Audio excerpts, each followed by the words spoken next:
9 سے 14 آیت۔ ابھی آگے دیکھتے ہیں جز دال۔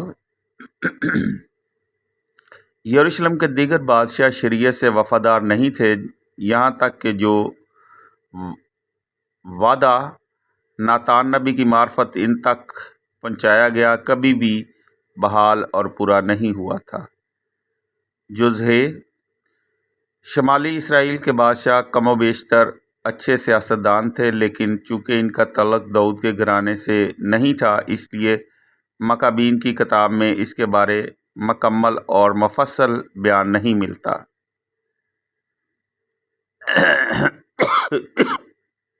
سوری۔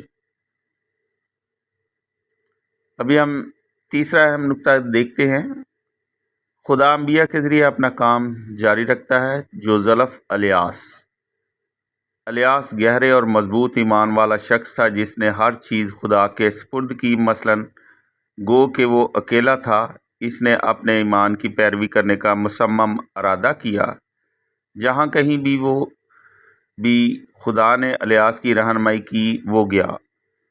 جیسے یوشیا نے آباء و اجداد سے التجا کی، ویسے ہی الیاس نے کوہ کرمل پر کاہنوں اور لوگوں سے التجا کی، سختی سے ایک فیصلہ سنایا کہ کب تک تم پہلے ایک ٹانگ پر لنگڑا کر چلو گے اور پھر دوسری پر؟ اگر خداوند خدا ہے تو اس کی پیروی کرو، اگر بال ہے تو اس کے پیچھے چلو۔ الیاس نے کوہ سینا یعنی حریب پر پناہ لی، مقدس مقام جہاں پر موسیٰ کو الہام ہوا اور خدا کے ساتھ عہد باندھا۔ جہان سے بنی اسرائیل کے ایمان نے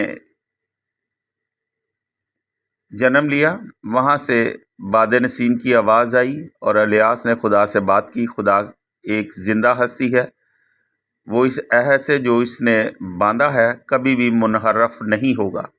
اپنے منتخب اور چنے ہوئے لوگوں بنی اسرائیل کی بربادی اسے خوشی نہیں دیتی۔ الیاس کو ایک بار پھر اس بات کا یقین دلایا جاتا ہے۔ بنی اسرائیل نے تباہی و بربادی کی راہ پر تیزی سے اپنا سفر جاری رکھا، لیکن آخر پر چند ایک لوگ رہ جائیں گے۔ انہیں آگاہ کیا گیا اور ایک نئی ذمہ داری سونپی گئی۔ جب بادشاہ نے ایک غریب آدمی کا تاکستان ہتھیا لیا اور اس پر قابض ہو گیا تو مستقل مزاج اور پختہ ارادے کا مالک الیاس اس کے خلاف اٹھ کھڑا ہوا اور مساوات کے تحفظ کے لیے آواز بلند کی اور انسانی احترام اور انسانوں کے درمیان باہمی انصاف کے لیے لڑا۔ الیاس موت سے گزرنے کے بغیر آسمان پر اٹھا لیا گیا۔ الیاس کا اپنے شاگرد الیشع کو اپنی چادر دینا اس بات کی طرف اشارہ کرتا ہے کہ راست باز انسان موت سے نہیں گزرتا اور ہمیشہ زندہ رہتا ہے۔ کہا جاتا ہے کہ خداوند کا دن آنے سے پہلے خدا الیاس کو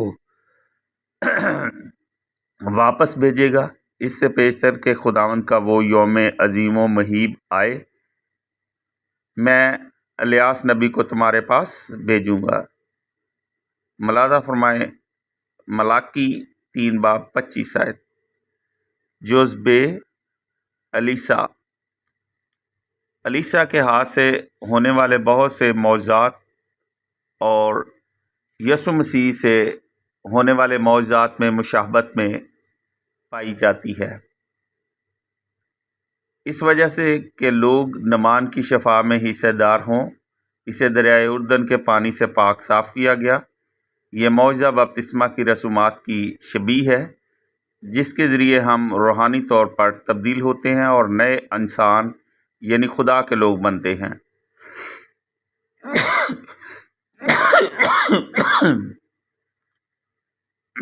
چوتھا اہم نقطہ، ہیکل نشان ہے کہ خدا اپنے لوگوں کے ساتھ ہے۔ یہ وہ جگہ ہے جو خداوند کے نام سے منسوب ہے۔ یہ خدا کے اپنے لوگوں کے درمیان موجودگی کا نشان ہے۔ یہ وہ جگہ ہے جہاں خدا اپنے لوگوں سے ملتا ہے۔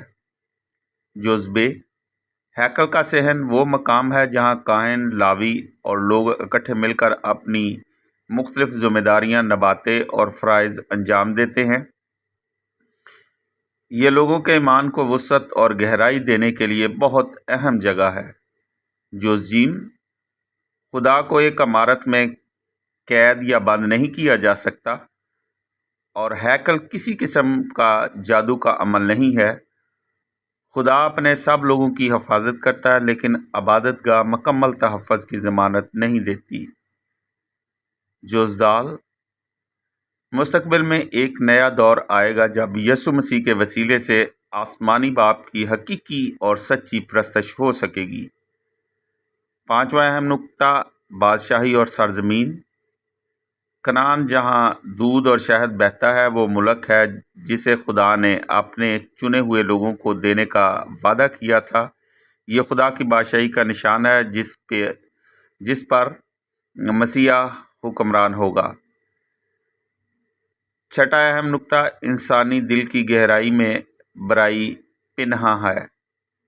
اس کو بالائے طاق رکھتے ہوئے کہ انبیاء نے لوگوں کو کتنا آگاہ کیا کہ برائی سے کنارہ کریں، اپنی راہوں کو درست کریں اور خدا کی طرف رجوع کریں، ان کے لیے یہ کرنا کبھی بھی آسان نہیں تھا۔ خاص طور پر بااختیار لوگ کشمکش اور ذہنی بے چینی کا شکار تھے اور اپنے کاموں سے ظاہر کر رہے تھے کہ وہ اچھائی اور برائی کے درمیان تفریق نہیں کر سکتے۔ یہ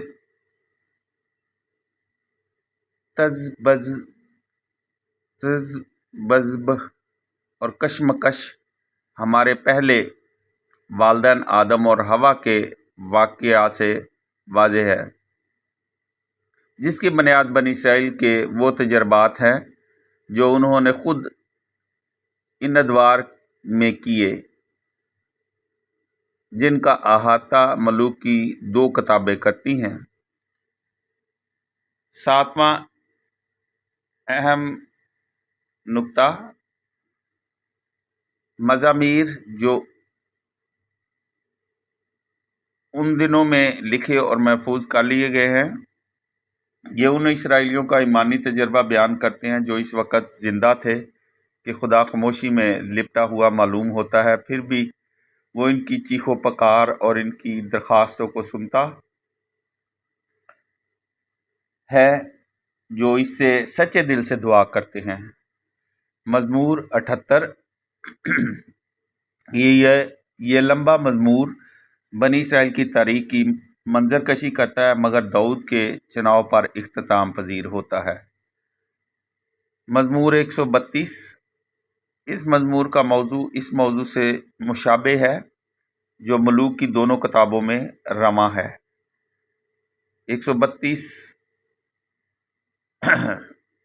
اور 11ویں آیت مزمور کی، خدا نے داؤد سے قسم کھا کر ایک مستحکم وعدہ کیا کہ جس سے وہ پھرے گا نہیں، کہ میں تیری صلب کی اولاد میں سے تیرے تخت پر بٹھاؤں گا۔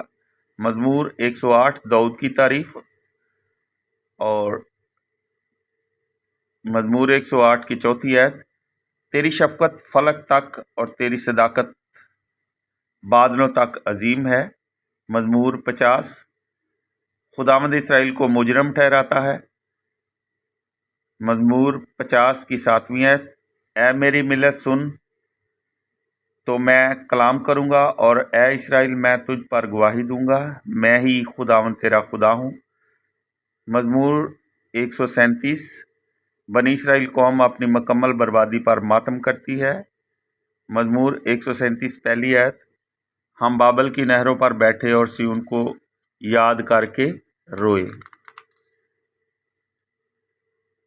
میرے عزیزو، اپنے خادم reverend archbishop doctor Stephen Siddique کو اجازت دیں۔ نیکسٹ بائبل اسٹڈی میں ہم روایات سے متعلق اسٹڈی کریں گے کہ روایات کیسے، کیا اور کہاں سے آئیں اور کون کون سی ہیں۔ اپنے خادم کو اجازت دیں۔ خداوند ہم سب کے ساتھ عبدالآباد رہے اور اپنے کلام کو پڑھنے، سننے اور اس پر عمل کرنے کی توفیق عطا فرمائے۔ آمین۔ خدا باپ، بیٹے، روح القدس کے نام سے آمین۔